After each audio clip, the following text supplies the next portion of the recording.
जय जगन्नाथ। कैसे हैं भक्तों? कल आषाढ़ मास की शुक्ल पक्ष की द्वितीय तिथि है। कल के दिन जगन्नाथपुरी उड़ीसा के पुरी शहर में भगवान जगन्नाथ जी की उनके भाई बलदेव जी और उनकी बहन सुभद्रा जी की रथ यात्रा का आयोजन होता है। यह हमारे सनातन धर्म में बहुत अच्छे तरीके से विस्तार से बताया गया है। तो कल की रथ यात्रा पूरे विश्व में जानी जाती है और जो भक्त लोग पुरी नहीं पहुंच पाते भगवान का रथ खींचने के लिए, वो अपने अपने सभी शहरों में, गांवों में इस रथ यात्रा का आयोजन करते हैं। भक्तों, अक्सर प्रश्न होता है कि भगवान का ये विग्रह, इतनी बड़ी बड़ी आँख, उनके हाथ पैर ऐसे, इस तरह का स्वरूप में भगवान ऐसे कैसे प्रकट हुए?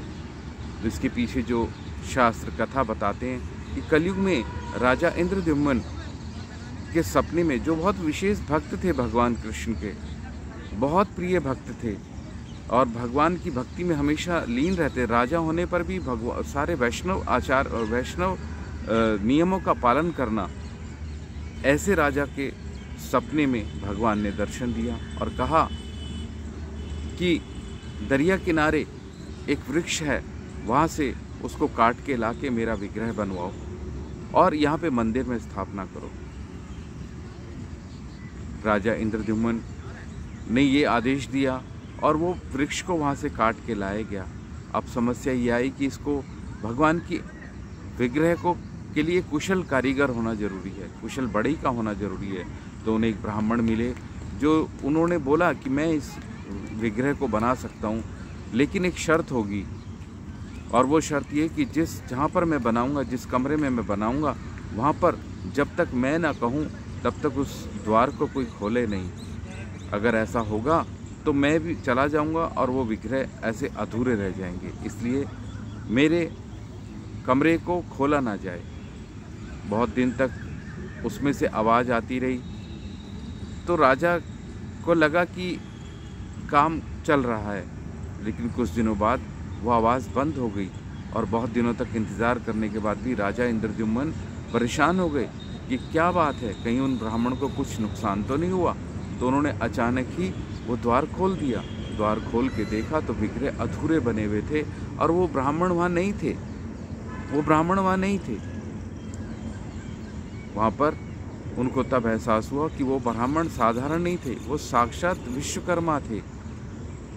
और तब से ये विग्रह इसी रूप में फिर उन्होंने मंदिर में स्थापित किए और ये विग्रह इसी रूप में जगन्नाथ जी के और सुभद्रा जी, बलदेव जी के विग्रह स्वीकार करे गए।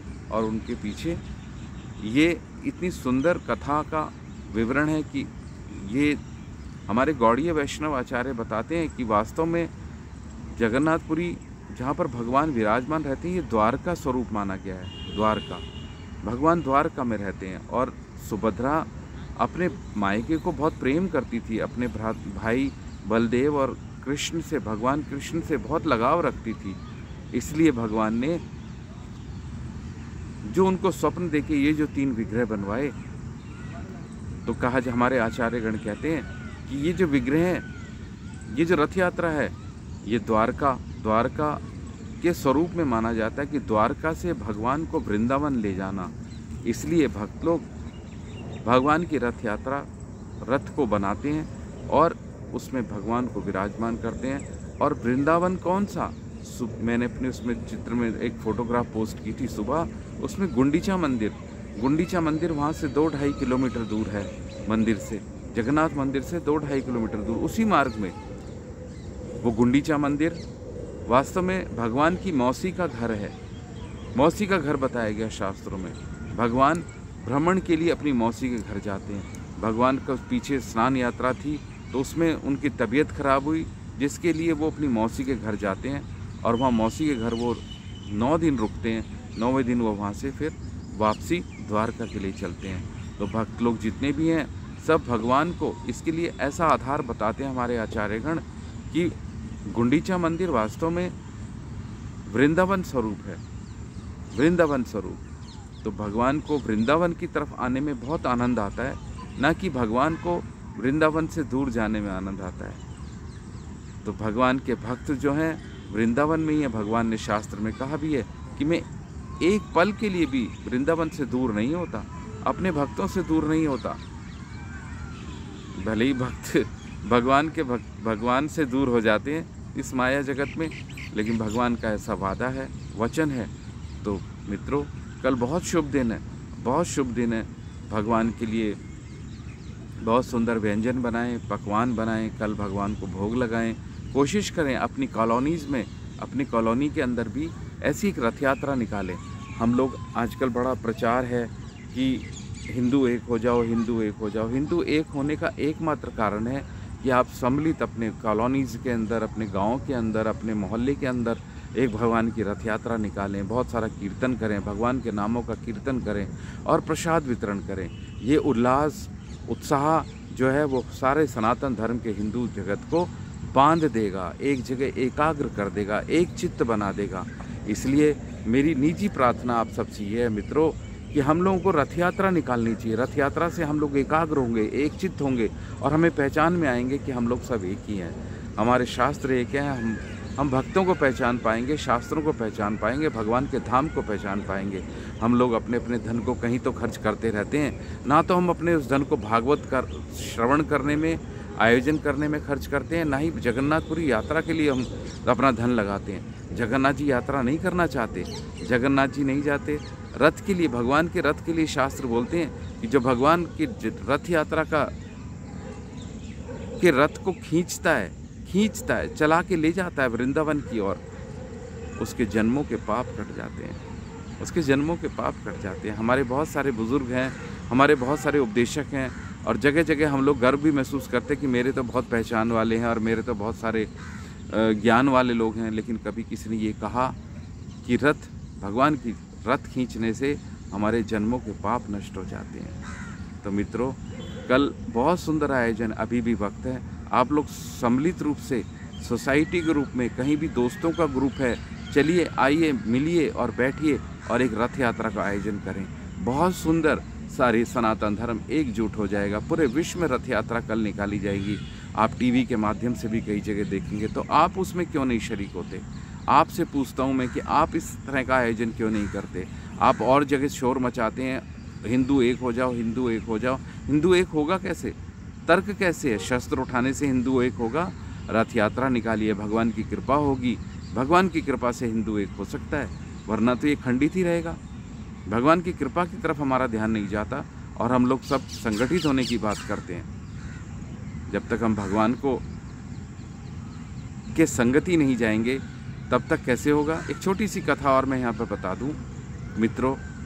जब भगवान राम का त्रेता युग था, तब जो ऋषि मुनियों पर विपत्ति, परेशानी हो रही थी, राक्षसों ने आतंक मचा रखा था, उनके यज्ञ हवन के अंदर बाधाएं पहुंचा रहे थे, तो सभी ऋषि मुनियों ने विचार किया कि राजा दशरथ के पास जाएं और उनसे हमारी सुरक्षा की मांग करें। तो राजा दशरथ के पास उन्होंने मुखिया के रूप में ऋषि मुनि विश्वामित्र को उनको भेजा और मुनि विश्वामित्र ने जाके राजा दशरथ से, क्योंकि क्षत्रिय थे, राजा थे, उनका ड्यूटी, क्षत्रिय की ड्यूटी बनती है कि वो सबका संरक्षण करे, सुरक्षा दे, सुरक्षा प्रदान करे।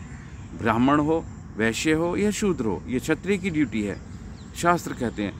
तो क्या हुआ, वो वहाँ गए और उनसे राम और लक्ष्मण मांग लिए कि ये हमें दो। राजा दशरथ ने कहा कि मैं स्वयं चलता हूँ आपकी रक्षा के लिए, लेकिन राजा विश्वामित्र ने कहा कि आप बुजुर्ग बूढ़े हो चुके हैं राजन, आप नहीं, आप अपने किशोर अवस्था के बालकों को दे दो, ये सब योग्य हैं, आप इनको भेजो।